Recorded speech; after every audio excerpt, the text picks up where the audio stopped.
Hello, everyone. Welcome back to the BR Podcast. I am here joined by my special guest and my friend Austin Myers. We're going to be talking about the events that happened in IndyCar, Iowa for the doubleheader, NASCAR's Cup Series race at Texas, the Xfinity and Truck Series also at Texas, the NASCAR All Star race at Bristol, as well as the F1 race in Hungary. So we've got a lot to talk about. So, Austin, say hello to everyone watching. Howdy. So we've had a lot happen. We had a change of events at Bristol for the All Star race. Let's talk about that first. You had the Open. You had who was it? Eric Almirola, William Byron. Almirola, Byron, Yeah, they won the and stages, and then Matt DiBenedetto winning the full Open, and Clinton Boyer won the fan vote. yeah, But uh we had a lot of expectations going into the All Star race. You had the numbers being in a different position with the sponsors and all that. You had the underglow. It was the first All Star race at Bristol. It, you watched it. I mean, what were your expectations met, or were you disappointed with it? very disappointed. It could have been. They could have. One thing that they could have done better was prep the track because you saw the bottom lane was more dominant than what we're used to. If it was a normal cup race, you would have had the high line with PJ one, and you would have had the bottom. So you would have had your two line groove. You would have had your two groove track, and you would have had good racing. But going into the All Star race, they didn't put any PJ1 down. They didn't really do any track prep. So you saw the inside was more dominant, and that resulted to a pretty boring All Star race. Yeah, I had my expectations like what the fans asked for. I mean, the fans that did ask for the numbers to be in different positions, they wanted the numbers to be on the quarter panel, not further back on the door. Yeah, Yeah, I was one of them that wanted it on the quarter panel, yeah, I would have wanted it on the quarter panel and then the underglow, which we saw at the Nashville event that they did last year for the championship. for Ganassi. Yeah, Ganassi's, yeah. yeah, we saw them like with the different colors matching the paint schemes and everything. And for the Bristol race, there was only three different colors, and it was to match each manufacturer. So that was Yeah, a disappointment it was too. kind of it was a very big disappointment because when you say underglow, you wanted it around the whole car. You want to see it underneath the body, not just underneath the rear end. And something else that they could have done, but I think we're too wanted to be too lazy about with money was they should have been able to have the teams take different colors. Therefore, it would have matched their cars. So, say a big example that I can think of right off the top of my head was Kevin Harvick in his red Bush car. Imagine that car having a red underglow with it. That would have been absolutely sexy. But NASCAR was trying to go cheap route with it. It just had manufacturer colors. Oh yeah, it was the same ordeal with Kurt Busch in the monster car. It didn't have green underglow, and with the orange, it just looked It just looked wrong. disgusting. Exactly. But then in the actual in the Open, actually, we'll show the clip of that courtesy of NASCAR's YouTube channel. So all rights go to them. We'll pull that up on the screen here in a second. We can talk about what happened with the incident between Bubba Wallace and Michael McDowell. All right, so the incident with Bubba Wallace and Michael McDowell.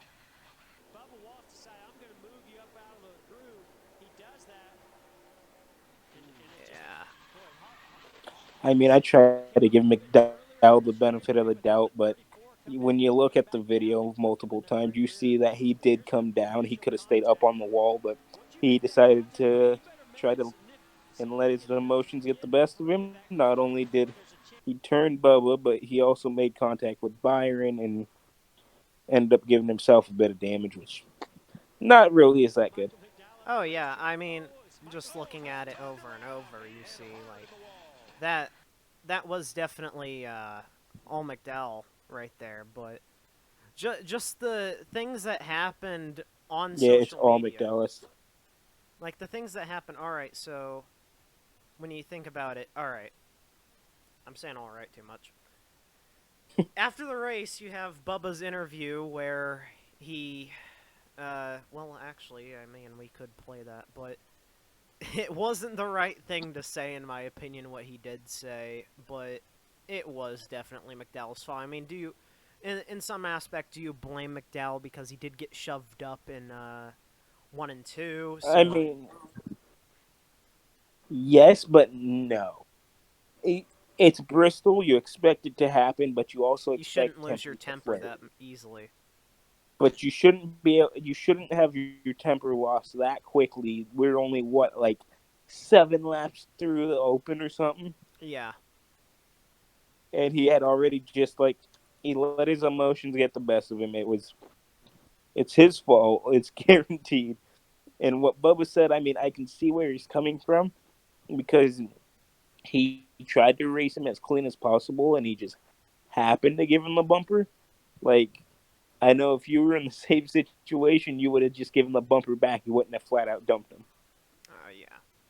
Like, it was a bad situation on Yeah. McDowell's part. But I mean, he got dumped in the end of it. But uh, as I said, Bubba's actions after the race, leaving the front bumper of his car at the FRM hauler, and then Oh, that was funny. it was That's the funny. I'll best give it part. that. But it's not the politest thing. It's just an all-star race. I mean, yeah, I get it. You're running for $1 million, but you guys are rich enough as is. It shouldn't mean Yeah, too much. but but you look at it this way: they could have probably Bubba probably had plans to use that million to go towards the race team. Nah, I mean, I get that. Yeah, I mean that makes sense. But you've also got these other small teams out there, like Front Row, and Yes, but front row they field 2 cars, true. therefore they have more money than RPM has. RPM, their whole issue with sponsors going off or this or that. So it's hard for that team, and the money that they were trying to get from the All Star race probably was going to go to the team. Yeah. So, and then on the All Star race topic, just not the Open, you had Chase Elliott win that. So that wasn't The, necessarily a surprise in the my opinion. freaking silver spoon of NASCAR. Or would he be a golden spoon? I don't know. There's a few that have gone in because of names and money, but I mean, at least Chase can win. I'll give him that. I will give him I that. He's mean, not just there because of his name. yes, but if you would have put him in other equipment, would he have been in that same spot? You got a fair Probably not. point. Because you got to look at it this way: Chase has been in good equipment for how many years now? His truck team, which I don't even remember what team he ran for in trucks, but Xfinity he was with Junior, and then Cup he was with Hendrick. Those are great teams and really good equipment. So he's kind of used to good equipment. You would have given him, if you were to give him lower tier equipment, his abilities are questionable. Yeah, yeah, that was a very fair point. So let's move on to let's say, Iowa? yeah, Iowa. That would be a great That place would have to been next. talk about It the. would have been Iowa. No, because it would have been Xfinity Iowa Trucks Cup. Oh well, let's just get IndyCar out of the way. So Okay. IndyCar, you had Connor Daly get his first career pole. That Um, was amazing. Newgarden got the pole for the second race. Pagano didn't get to qualify because of a Starter issue? something with the start. It was something to do with the car that they couldn't fix for qualifying, so he had to start from the Yeah, rear. they gave him 5 minutes on the pit lane to try to fix the car, and they couldn't get it fixed. Yeah. So we had a few bad incidents happen Oh dear Jesus! in the race. A few, Will a Power few, Will Power could have died if it weren't for the halo, and then and the Brian Herta. safety Yeah, crew. Brian Herta. Colton Brian Herta. Herta. Colton Brian Herta Herta almost making a died. return to Indy. Alright, so anyway, yeah, Colton Herta went airborne, so that was pretty interesting. That was fun. Should we take a look at that in power? Yeah. Alright, let's go pull that up.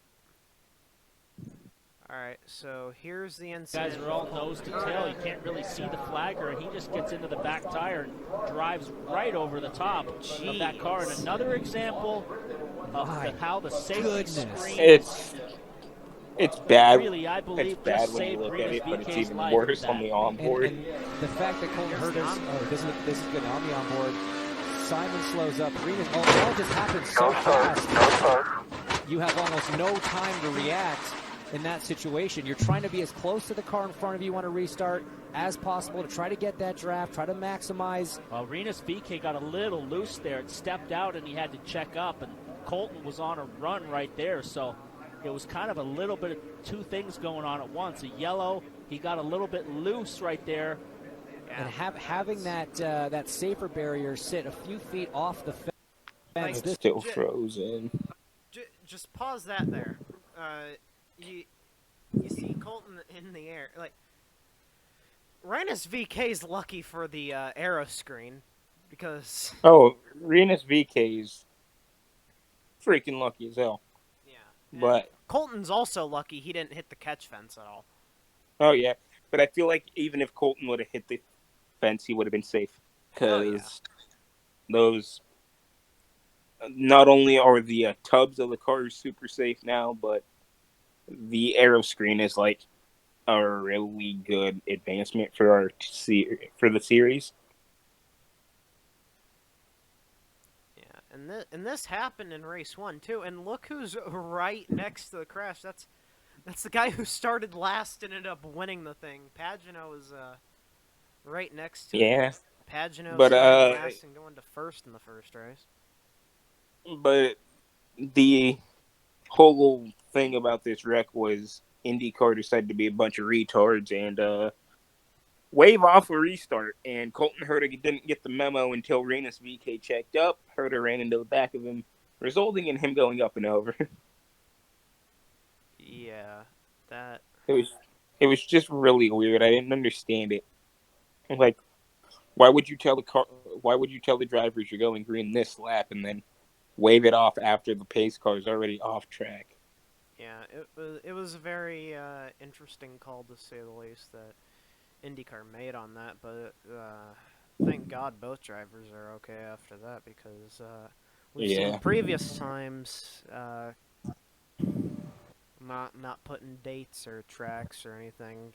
Don't say it either, but last time we saw a car, I think, ramp off another one in IndyCar, it didn't necessarily end so well. So you mean Felix Sato at Pocono? No, not that one. I think people will know what I'm talking about when I refer to. It wasn't pretty. Oh, I know which one. Yeah, a very dark day for IndyCar. So that was the day.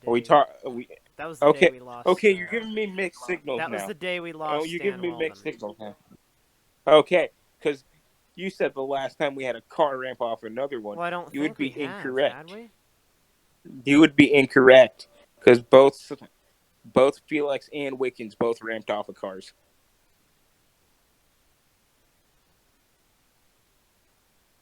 I don't remember Wickens Felix ramping off a car. Was that Pocono? At Pocono, the reason he went airborne was because of the way he hit RHR. Oh. See, it's been a while since I've seen that crash, so. It's. I look back at it and I'm like, oh dear Jesus. Yeah. And then pretty much the same thing with Sato and Felix. Yeah. Speaking of Wickens, though, he's, doing an amazing job. He's doing hell of a lot better. I'm very proud to see him out at the track every week now, helping out the McLaren guys. Yeah, it's cool to see him being kind of a mentor to Patricio Ward Ward and Askew. It's just a shame that Askew's absolute booty. Alright, we didn't need to say that on here. But It's true though. I mean, we saw Patricio perform very well at Road America. Exactly. I was so happy with Patricio. that. Patricio, I can be happy with. Award, He's still got time. I mean, he's a rookie. he's got time, yeah. Yeah. So I But mean, for right I now, he's just feel still like improving. as of right now, Askew is not performing for the level of equipment they have. Oh yeah. I mean, that could be said for a lot of drivers in the sport right now. I mean, yeah, but you got people NASCAR like, included. I mean, if you want to get technical, yeah, you've got yeah, a Joe Gibbs car sitting around with that. Kyle Busch. No, not Kyle Busch. I'm talking about that 20 car. So, Oh, Eric Jones. Okay, at least Eric Jones can win races. I mean, Kyle Busch has 2 championships. Okay, but neither of them have wins in 2020. Fair enough. So now let's move on to all right. Before we move on to Texas, we had who even Will won the Power second? just about Who won the died. second race? Was it Newgarden? Jugard. Oh my god! Listen, buddy, this is a podcast. We don't need to be saying that stuff. But no. You So don't need to be saying that stuff. So we had Newgarden win the second race, Pagano win the other one. So we had 3 races with a Ganassi car winning and 2 of them with Penske. So, of course, our 2 top teams performing like that. So where's Andretti? Is Andretti the next to knock at the door? No, it's gonna be Meyer Penske Shank Racing with Meyer it's gonna be Shank Racing. it's gonna be Meyer Shank with Mr. Jack Harvey. That Jack absolute Harvey is that absolute beautiful British man. I freaking love him. Jack Harvey's an awesome person to me. I've met him a few times, and he's always been. I mean, this can be said for all the IndyCar drivers. I've met almost every single one of them, and they've always been awesome to me. Very nice people to talk to. See, when you're talking to these guys in the paddock, you don't get that sense that they're of a higher level than you, because they will sit there and they will talk with their fans, and they do it for the fans, and that's what I think these sports are for. I mean, yeah, you're performing your dream, but you wouldn't be there, or the sport wouldn't be there if it weren't for the fan base. So I love seeing the IndyCar drivers out and about and talking with their fans, doing autograph sessions, stuff like that. Stuff you don't see sometimes in other sports. Cough, cough, NASCAR. Okay, let's be honest here. Truck Series kind of does it. All right, Truck Series does it because NASCAR doesn't care about their Truck Series. I mean, They really don't. because I was at that Vegas weekend in 2011, so since everything was basically open for the IndyCar guys, it was all open for trucks. So I got to meet Brendan Gaughan. I think I met. What a Matt dad! Crafton. I met. It was Austin or Ty Dillon. And then I also met Travis Pastrana, who was on crutches at the time, so I don't remember why he was on crutches. Probably X Games. Something probably broke a leg during the X Games. Well, I mean, guy breaks a leg every day, basically. So. Every year he breaks one at the X Games. I swear. And you said you met one of the Silver Spoon brothers. I believe it was Austin. He was awesome to talk to. Yeah. But back to Jack Harvey, that man's an absolute beaut. Yeah, I think I think as for Meyer Shank, I think one of them is gonna win a race this season. Same with one of the Aero cars, Aero McLaren. With Meyer Shank just having that one car and Jack Harvey to worry about, they're gonna slip a win this year. I feel it coming, and with Aero McLaren, I feel like Patricia has the best chance of winning. But I could say that, and we could go to wherever the hell we're going to next, and fucking Askew wins, and fucking Oliver Askew pull something out of his bum. I mean, we've seen it. We've seen it plenty of times. I mean, we saw Simon do it, and I absolutely love Simon. He pulled one out, and then I'm surprised he did that. So yeah, next he put we'll on the talk clinic. about Texas. Well, We'll basically have to cut that short in like 5 minutes, so I don't kill my computer. Alright, so about Texas now. We had the Truck Series, Xfinity, and Cup. I'll go there, so.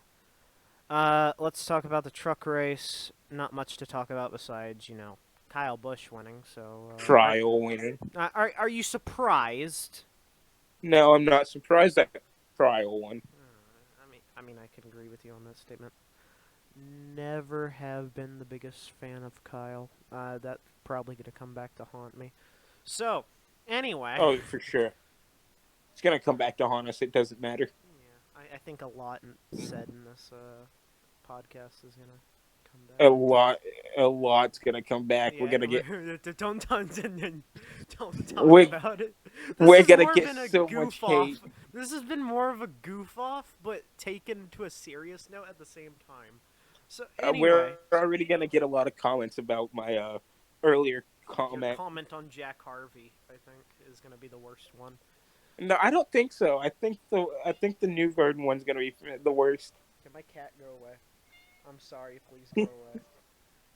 I'm sorry. Alright, anyway, so, yeah, Kyle won trucks. Nothing to be surprised about there. I'm sorry for the non-professionalism used in this episode. I think we both just wanted to get this out of the way because we've been saying we're going to do it for a week and we haven't. So, we've got, this is going to be uploaded on, today. So we're going to have the Kansas Cup race today, right? Yeah, because it's Thursday, isn't it? Yeah. Yeah, so Chase Elliott's going to win. Who do you think's going to win? And it's somebody that's not Cryo. So you're telling me you think Quinn Houff is going to win?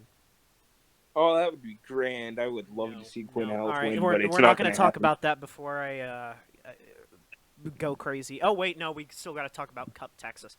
All right, so the Xfinity race. And Xfinity. The Xfinity race. Okay, Xfinity was pretty freaking good. Man. I didn't get to watch I it. enjoyed it. Oh, boy.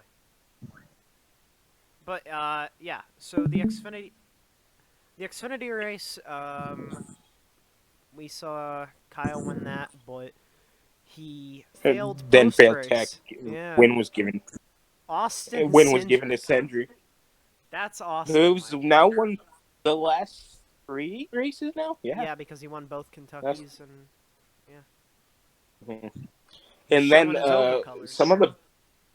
Yeah, he really is. Some of the bigger news was Anthony Alfredo led a helping hand of laps and then got a little farther up in the PJ1 and slapped the wall. It was kind of sad. Lap 5, Noah Gragson and Riley Herbst. Noah Gragson being super aggressive and turning Riley. Good friends. They both really good friends.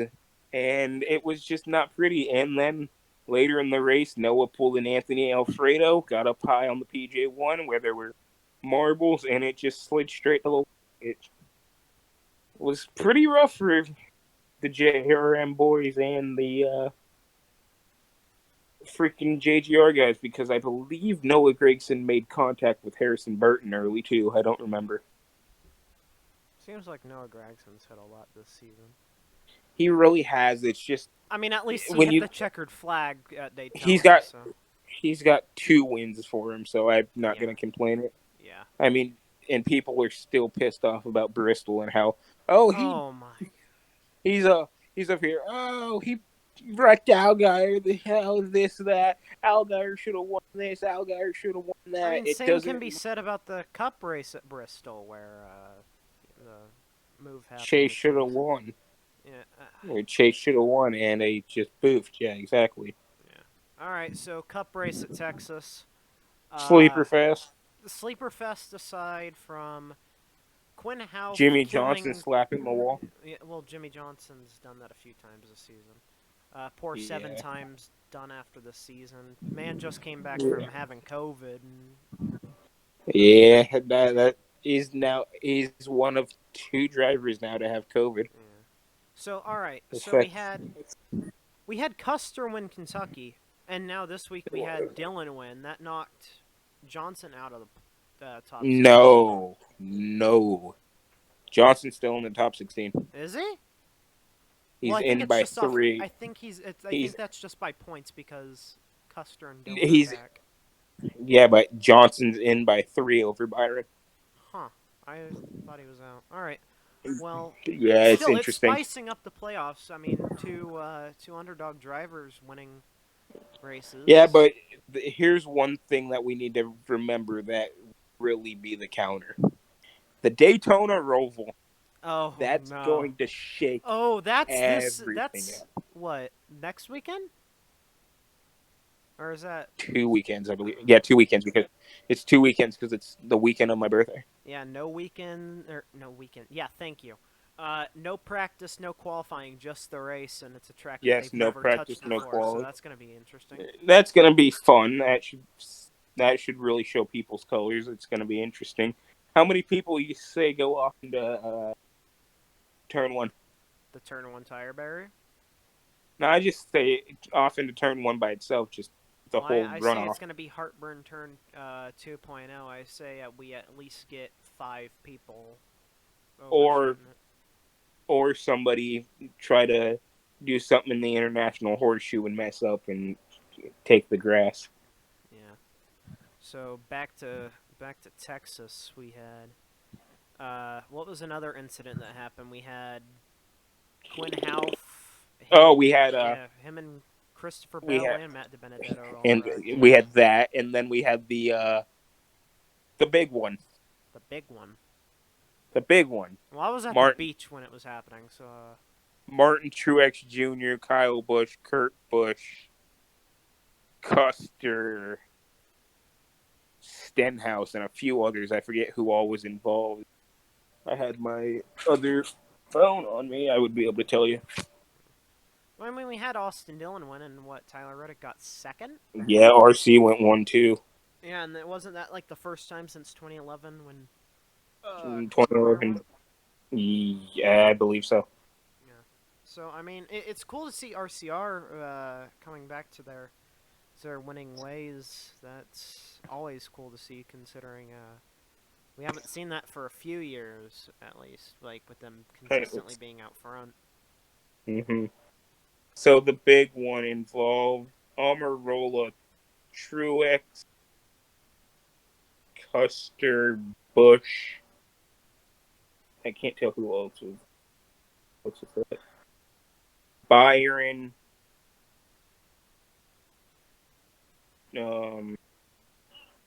Priest, Busher, and Kenseth. Huh. Kenseth Right. got the short end of the stick and got rear-ended by Bubba. All right. So let's finish this off with the last like 2 minutes we have.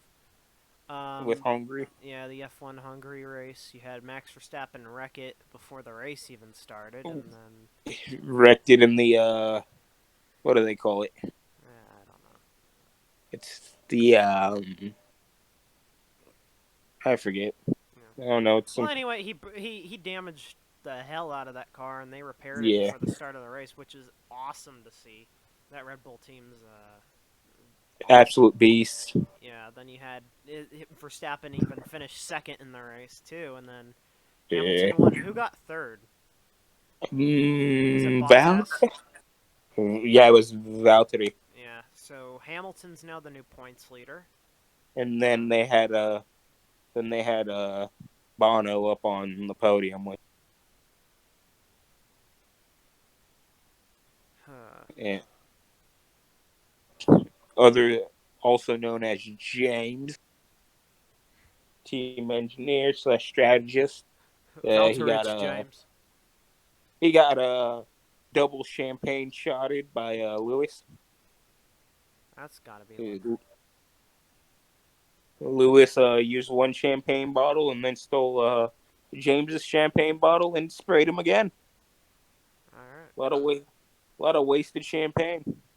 All right. So that about wraps it up. We'll come back next Wednesday or Thursday with results from Kansas, and I don't think IndyCar is not racing this weekend, so it will just be talking about Kansas for the Only NASCAR. series. So thank you No, everyone. Kansas, and there's another one this weekend. Oh well. Well, anyway, thank you everyone for tuning in.